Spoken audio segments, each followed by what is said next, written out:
Hey guys, Midget here bringing you another Walking Dead video review. Today is episode 2 of season 2 and it's called Bloodletting, you know. This episode was pretty goddamn awesome. It was really intense in some parts. You know, there was a lot of action. Sort of. It was just insane in my opinion. You know, I really enjoyed it. It starts off with a flashback back before the epidemic or apocalypse, you could call it, where Laurie's talking to a mate about, you know, loving Rick. She asks her mate if she still loves her husband, and she's like, yeah. And then she asks Laurie, and she just can't say. But then she sees, you know, Shane approaching, and that he tells Laurie that Rick's in surgery. And, you know, she's like, how should I tell Carl? And Carl's, you know, just comes out, you know, she goes up to Carl and, you know, knees down and tells him, and he starts crying. While Shane does the same thing, he just kneels down and looks at Carl, you know, like, it's sort of, not a dumb way, you know, just like, sort of like that. And, basically, that's how the whole, before the credits thingy went, you know, it was just basically, the only thing it was a flashback, and then, you know, as soon as after the credits, you see that Rick's just running with Carl in his hands, like in desperation. He's got no more energy, but he just, determination to get to that and save, you know, Carl. That's how much, that's what's carrying him along, you know, because he literally has no more energy, but he has to run, and Shane's shouting at Otis, like, call him a fat guy or something, come on you fatty, something along those lines, because, you know, Otis obviously is the person that shot Carl, and you know, he's the one that only knows the road where to go. You know, Maggie sees Rick approaching. She looks through her binoculars, and she calls Hershel, and Hershel asks Rick one simple question, which is, was he bitten? And he says like no, and all that, you know, all that crap. But you know, then the most thingy happened. Rick starts crying because he doesn't know that. Well, he knows that Laurie doesn't know, and, you know, that's sort of a heartbreaker for him, because if his wife doesn't know about his son being shot, that's kind of awkward, wouldn't you say? You know, he starts crying, and basically, then the next scene is, like, Dale's talking to T-Dog, and T-Dog's just there, like, you know, tripping, you know, saying, we're in the middle of an apocalypse, we're in the middle of an apocalypse, there's undead biting people, and then there's me that's gonna die because I cut my hand on a car, and he just starts laughing his head off, and he's tripping, you know. Then he eventually goes on smoking, and, you know, Del gives him some, like, pills or something, I don't know, along those lines. But Rick's donating blood to, you know, Carl, sort of, not donating, not like giving it to him. Well, he is giving it to him, but I don't know if donating is the right word. He's giving Carl blood, like, that's because the title's called Bloodletting, basically. But, you know, I don't, you know, it's just like that, I guess. You know, he's donating blood to Carl, you know, and he's like, you can see he can't take any more of, you know, letting blood, because, you know, he needs his fair share of blood, and he's not gonna, you know, survive if he has any less, but he's just willing to do it for his son, and it's kind of weird, in my opinion, that he has the same blood thingy as Carl. You know, it's just kind of like, what the hell? I didn't understand. Well, I guess it's not that weird, but I don't think I have the same blood type as my parents.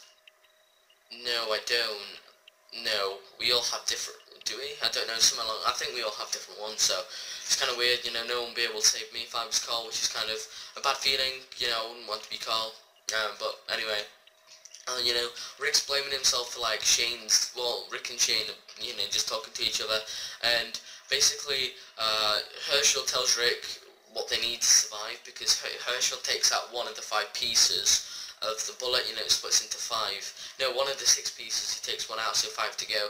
And he tells Rick that he's taken out the most shallow one, so he needs to go deeper. But if Carl moves, he could pop an artery and Carl could be dead within minutes. So he tells him what they need. And Rick needs to stay, so Hershel is asking Rick to stay. But then Shane goes like, well, what am I I'm not useful in this situation, so I should go. And Otis goes because obviously he feels sorry for, you know, shooting somebody's kid, you know, and his wife doesn't sort of want him to go, but then he's repaying, you know, the debt. So I understand why he's going, to be honest, and, you know, it's just kind of cool. But, like, again, then, you know, Shane and Otis basically set off, and there's scene changes again, like Dale talking to T-Dog, and T-Dog's there smoking, you know, this is where Dale gives him the pills, and, you know, T-Dog's smoking, you know, he's, like, burning up, so he gives him some pills, and, it goes on to, like something else, I should say, like, Andrew gets attacked, basically, you know, they're walking through the woods, and Daryl's like, okay, we should head back, so Andrew gets attacked, and, basically, she stabs the walker in the stomach, so that's not going to do much, and, you know, everyone else is like, can't even see her in her eyesight, so I don't know where is she going off track or something, or she just doesn't want to be with them, I don't know, but it's weird how she's not in their eyesight, because they have to all run back, all of them. They can't just like look back and see her, they have to run back.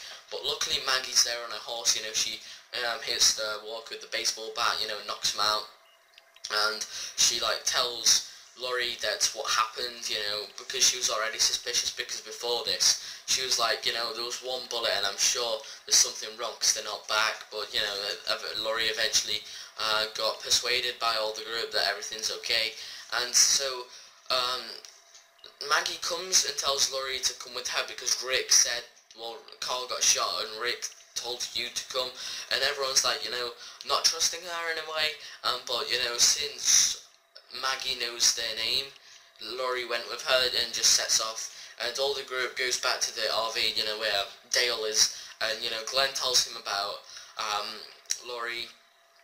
Dale has a go at Daryl, but Daryl says she knew Laurie's name, so, and Carl and Rick's name, so obviously she's not lying, to be honest, and so and she said that we need to go down somewhere, so Dale says to Glenn to like stay in do something with their RV, and then he asks if Andrew's alright, and she gives him such a dirty look, because obviously it's just kind of awkward, like you didn't want to give her the gun and then she almost died, so she gives him a dirty look.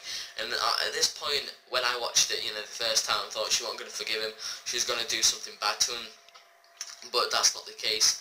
And then, you know, Hershel talks to Rick while he sees, you know, Laurie and Maggie coming on the horse, and, you know, then when Laurie gets off, she was a bit shaken, but then until she saw Rick with all the blood, she didn't cry, but as soon as she saw him, you know, they had a hug and cried, which is kind of, I guess, just touching in my opinion, but, you know, then she sees Carl and she gives him a hug and all this crap, you know, not crap, she gives him a hug and, you know, more emotional stuff, but Hershel talks to, you know, Laurie and Shane, no, not Laurie and Shane, Laurie and Rick, and he says he's a vet, but then she says he like, I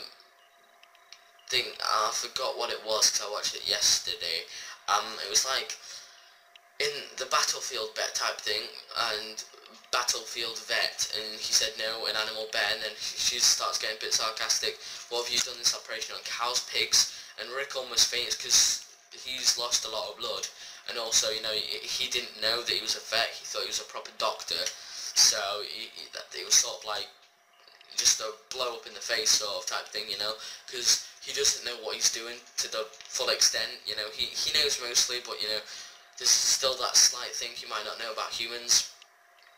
But Otis and Shane arrive at the medical centre and distract some walkers with, you know, some flares, you know, it's kind of cool thing to see, you know, how they did that little thingy, you know, how they opened the car and shut the flares, but I don't understand how, like, they knew the flares were in there, like, you know, they were looking for flares, oh, we found some flares, like, come on, it's not going to be all at your disposal, especially flares, you know, next to a medical centre, what the hell, like, what's the point, but they sneak into the medical centre, grab all the supplies, and it switches back to, you know, the farm, and Rick's like, okay, they're not back yet, something must be wrong, because Hershel tells him time's running out, and he'll need to operate soon, because, you know, Carl's losing his heartbeat or something, or his pulse, something along those lines, and Rick wants to go and find them, but then Laurie says, you know, you can blame God, you can do anything, but you're not getting out of this building, and Hershel, like, you know, backs the statement up with saying that you wouldn't even make it past the street, so, you know, I think Rick decides to stay in the end, and then once Otis and Shane have gathered all the supplies, you know, they come out to all the walkers, you know, looking at them, so they make a run for it, and, you know, run through all the, like, medical centre type thing, and then eventually get cornered, so they go into a building, you know, close the gate off with some fence type thing, and that's how the episode ends. And in my opinion, this was better than the first episode in the whole season, so it's kind of awkward because, you know, isn't the first episode supposed to be the best one in the whole season? Because most people start watching the first one, like I said in the last episode, so you need that one to be interesting. So this one was really interesting. It was absolutely insane episode. That's why I'm going to give it a 9 out of 10. You know, they could improve on some things, but overall it was such a great episode. I felt for Carl, really. I felt for the whole Grimes family, and I understand that the whole pressure of the situation, you know, and I also, at the end, ended on a cliffhanger. What was Shane and Otis going to do? So that's why I'm going to give it a 9 out of 10. So yeah, so this is Midget. Hopefully you enjoyed this episode, guys. If you did, make sure to give it a like, and yes, I have to say again, this is Midget, and I'm going to see you guys next time.